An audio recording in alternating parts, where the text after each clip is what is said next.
Hello, friends. Hello, family. Hello, listeners, and welcome back to another episode of the Platinum Business Break Podcast. Hey, this is Volume 5, Episode 89, and I'm your host. I'm Dan Owens, hey, better known as The Fixer. Today, we're going to talk about something that's actually been in the news, and I'm not going to wear you down too much about the Cracker Barrel thing that's been going on, but this doesn't usually make headlines in the building product space, but this does quietly kill more companies than tariffs, recessions, or even bad trade show coffee. It's called brand erosion. So now, we all remember the Bud Light fiasco from a couple of years ago. Again, I'm not going to get into the social, political aspect of any of that. I'm just going to talk about just the results of, brand erosion. Okay, sometimes it happens fast, sometimes it happens slow. But again, we talked about the Bud Light from a couple of years ago, a textbook case on how to drop billions in market cap almost overnight.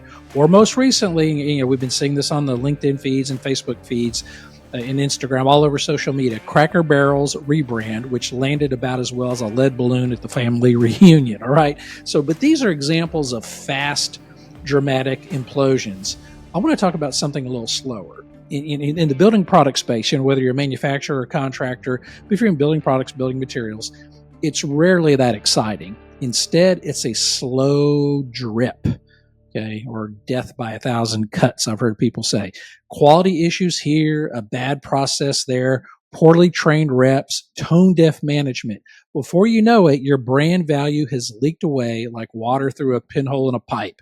Quiet, steady, and very, very expensive. So what does your brand value really mean?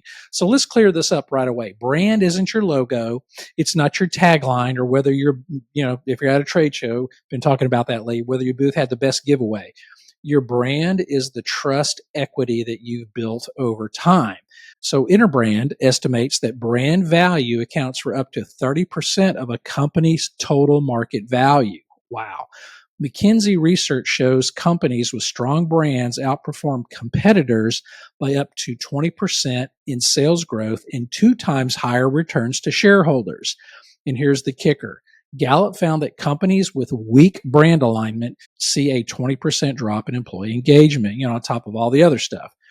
So translation, when your branding is strong, customers come back, employees stick around, and investors smile. Now, when it's weak, you're just another name in the bid stack right next to the lowest price wins. So this is kind of what I call the slow drip of brand erosion. And here's how it creeps up in the building products or building material space. So number one is quality slippage. You don't need a total product recall to tank your brand. All it takes is contractors expecting the 10% junk factor on every pallet. Once your customers start budgeting around your mistakes, your brand equity is toast. Or if you cost your customers money because of bad quality. All right. Number two, broken processes. According to Salesforce, 76% of customers say it's easier than ever to take their business somewhere else. So if it takes 3 emails, 2 phone calls, and a blood oath to get a quote, congrats, you've trained your customer to go shop the competitor. Number 3, untrained people. Here's a stat that should scare leadership. LinkedIn's 2024 workplace report said 59% of employees believe they don't get adequate training. In our space, what that means is like a rep who shrugs when an architect asks about the warranty, or the CSR who guesses on lead times. That's not a person problem. That's a brand problem. All right. Number 4, tone deaf management. You've heard this before. This is the ivory tower syndrome. Leadership is busy celebrating quarterly EBITDA, while the front line is drowning in outdated systems. Gartner, they found that 77% of B2B buyers say their latest purchase was complex or difficult. So if your upper management and leadership doesn't get that, your brand is bleeding. Now, these aren't one-time explosions. They're termites in the foundation of your business. And just like termites, by the time you see the damage, it's already extensive. So why does this matter? So now here's the bill, or the cost of ignoring brand erosion. Reputation Institute reports that companies with reputation hits can lose up to 50% of their customers within several months. Wow, I've seen it. It can happen in more than several months, but it was like over almost a year. Harvard Business Review says on average, it takes 4 to 7 years to recover lost trust.